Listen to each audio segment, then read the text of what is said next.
All right, boys and girls, I wanted to give you some tips for our lesson 15 on Zearn. And then I'm also going to give some tips for the work on our edulastic as well. So here's an example of tower power question. A rectangle measures 2.5 inches by 1 and 5/16 inches. What is its area? Solve on paper and then check your work on Zearn. So I feel like this is definitely confusing some friends because you have to go ahead and create the box. And please excuse this messy bedroom. We are definitely crazy around here these days.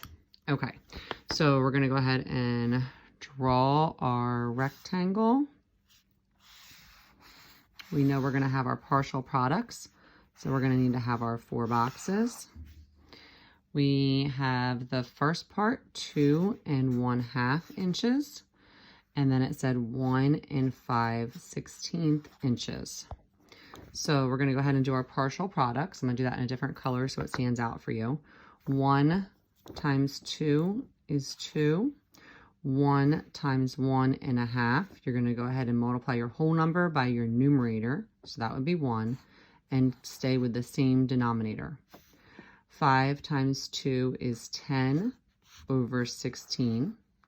5 times 1 is 5. 16 times 2, not one of our factors, but easily you can check yourself on the side over here. 6 times 2 is 2. 32, okay, 32. Then you're going to bring down all your partial products. 2 plus 1/2 plus 10/16 plus 5 over 32. Now, we need them to all have the same denominator, okay? So here's where we're going to need to, we're going to know that they all can go into 32. So we're going to make this one with a 32 on the bottom. So 16 times 2 is 32. So 10 times 2 is 20. 2 times 16 is 32. 1 times 16 is 16. Bring down that whole number 2. Bring down that. So now all of our denominators are the same. So we're going to go off to the side and we're going to add up our numerators. 16, 20, and 5. 6 plus 5 is 11. 2, 3, 4, 41. So 2 plus 41 over 32, which obviously we can't keep that heavy like that. So we're going to take one more whole number out of that 41 and we're going to make this a 3. That's going to leave us 41 minus 32. Okay. So 11, 10, 9.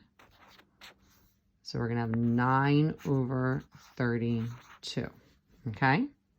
Now 2 can't be divided by, 9 can't be divided by 2, 32 can't be divided by 3, so that should be our simplest form. So we're going to go ahead and plug it in. 3 and 9 over 32. Yes, nice. That's what I like to see. Okay, keep climbing. Okay, so it says, in a greenhouse, basil, I love basil by the way, is grown in planters that have a base of 5.5 inches by 1 2/3 inches. If there is a 3 by 3 array of these planters with no space between them, what is the area covered by the planters? So first it wants us to fill in the box for here. So this is going to be a 5 1/2. And this one is going to be a 1 2/3 inch. Okay, it says we did great on that. Next step. Which rectangle represents one planter? Which picture shows all the planters? Each rectangle represents one planter. Which picture shows all the planters? Well, up here it said if there is a 3 by 3 array. So we're going to think back to our arrays, and this one is a 4 by 4 array, so that will not work. But this one is 3 across, 3 down, so that is a 3 by 3 array. Okay, So each planter has a base of 5.5 inches by 1 2/3 inches. What is the area covered by all the planters? So each one of these planters is this measurement, and there are 9 of them. So let's keep that in mind as we go forward. So I'm going to get myself a new piece of paper. We're going to figure out what each planter is first. So I'm going to go ahead and draw my rectangle. Let's see, we have 5 1/2, 1 2/3. So 5 times 1 is 5. 1 times 1 1/2 is going to be 1 1/2. My marker's starting to run out there. 5 times 2 is 10 over 3. 2 times 1 is 2. 3 times 2 is 6. Bring down all our partial products, and then we're going to figure out what we need to do with our denominators. So the common denominator here would be 6. So I need to change my 2 and my 3 to have a denominator of 6. So 2 times 3 is 6. So 1 times 3 is 3. 3 times 2 is 6. So 10 times 2 is 20. Remember, whatever you do to your top, you do to your bottom, your numerator and denominator. Okay, so now we all have the same denominators. So we're going to go out to the side. We're going to add 22 and 3. So that's going to be 25. So 5 plus 25 over 6. Well, we know 6 times 4 is 24. So I'm going to take 4 whole out of that 25 and add it to my 5. So 5 plus 4 is going to become 9. And then that is going to leave us 1/6. Okay, so 9 1/6.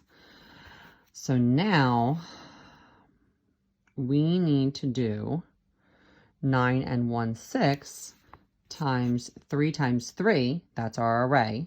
And then that would be actually 9. 3 times 3. So you can't just do your 9 times 9 and then add your 1/6 at the end. You actually kind of have to make yourself a little array again. This is how I found it to be the easiest. Okay, and you could just put your 9 over here, and then your 9 and your 1/6 over here. So 9 times 9 is 81. And 9 times 1/6 is 9 over 6. Okay, so now you bring out your partial products again. 81 plus 9 over 6. So 9 over 6, we obviously can't leave it top heavy like that. We're going to take 1 whole out and add it over here. This is going to become 82. And then that's going to leave us 3 left over. So 3 over 6. Which we know we can reduce to 82 1/2. Okay, that was a lot of work for that one.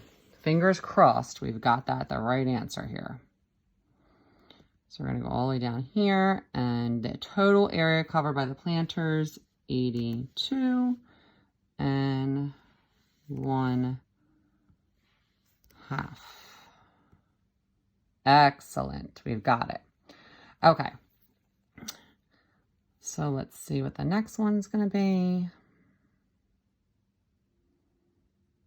So this has us doing a very similar thing. It's talking about an 8 by 8 array. It says Abby made a quilt for her cousin's doll. The quilt had an 8 by 8 array of different color square patches. If each patch is 2 2/3 inches long, what is the area of the whole quilt?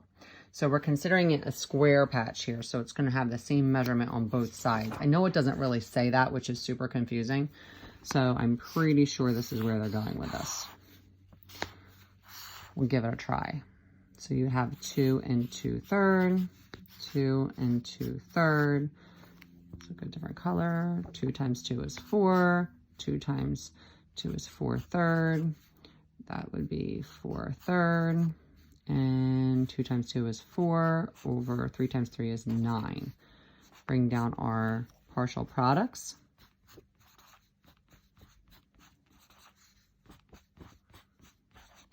Going to get all of them to have the common denominator of 9.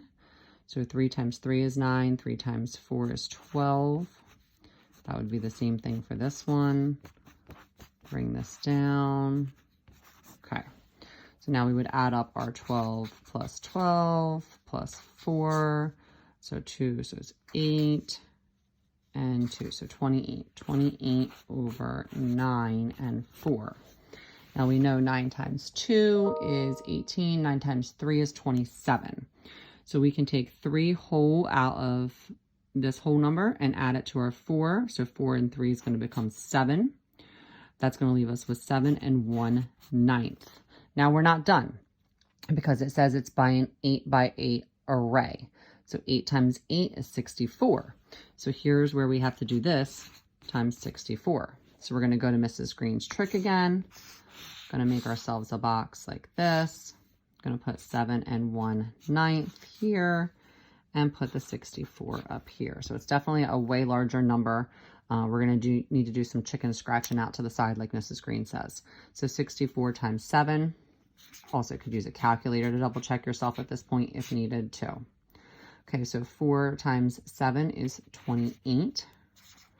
6 times 7 is 42 plus 2, 44.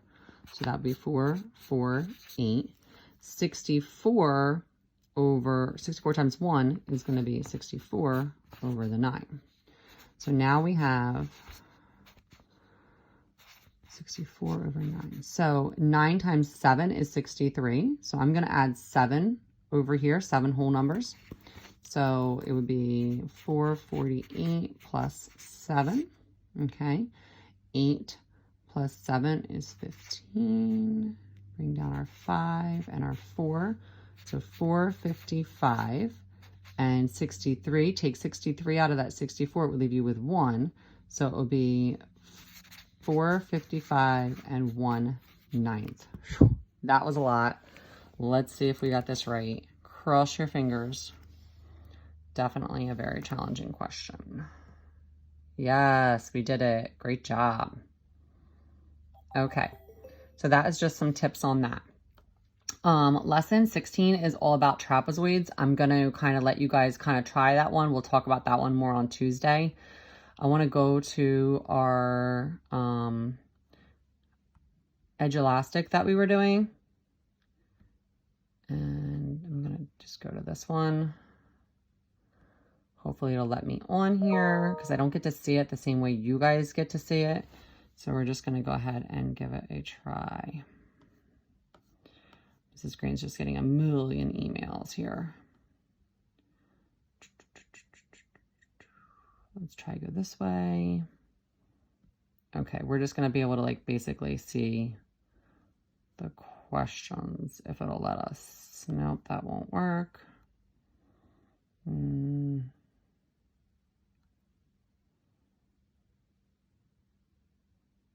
Trying to see if it'll let me see. I just want to see the questions, please. Sorry, guys. I am burnt out. Let's see. Let's go about this a different way. I think.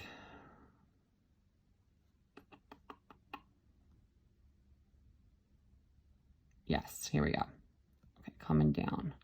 Okay, so for example, here is one question right here. Use the diagram below to answer the question that follows. So you're going to go ahead and do 5 times 6. That would be 30 in this box. 5 times 3/4. You're going to do the 5 times the 3. It would be 15 over 4. 6 times 1/4. 6 over 4 would go here. They didn't make very even boxes, excuse them. And 1/4 times 3/4. 1 times 3 is 3. 4 times 4 is 16.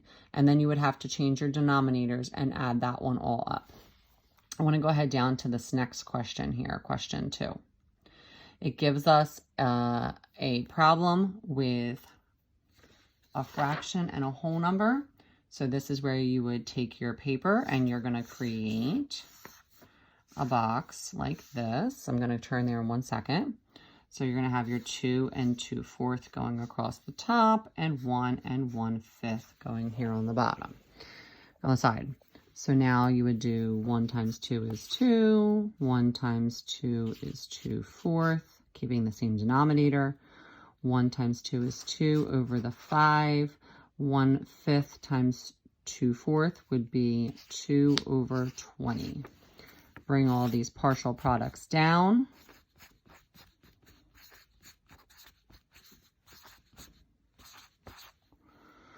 And we need to have the same common denominator of 20. So 5 times 4 is 20. 2 times 4 is 8. 4 times 5 is 20. 5 times 2 is 10. So then you would bring them down, add up your numerators, which 8 plus 2 is 10. So that's going to be 20 over 20. And this one is really easy because it comes out to a whole number. So you're just going to add a 1 to that 2, and the answer should be a 3. So if we click on this problem, yep, that was your choice. Would be a whole number of 3.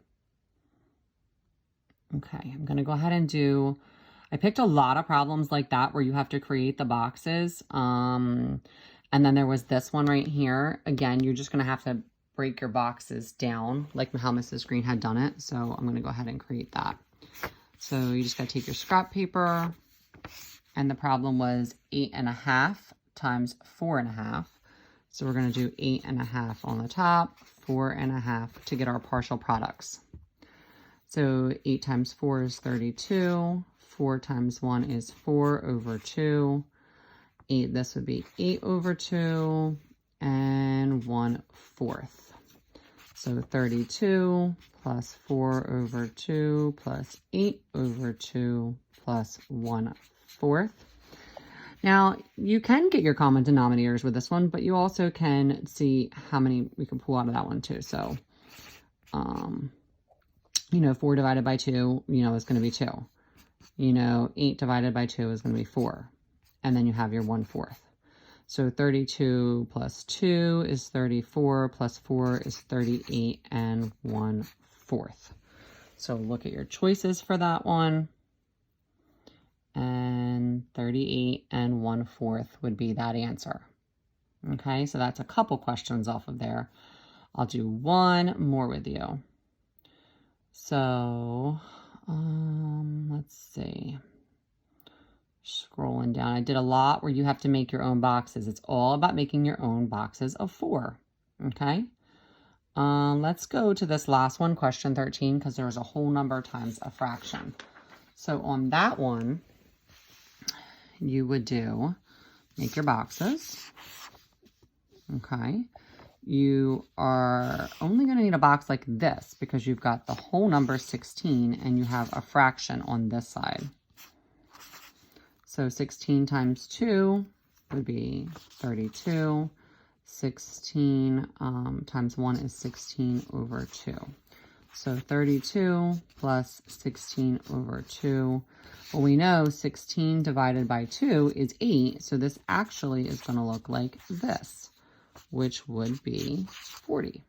So let's take a look and see if that's one of the choices.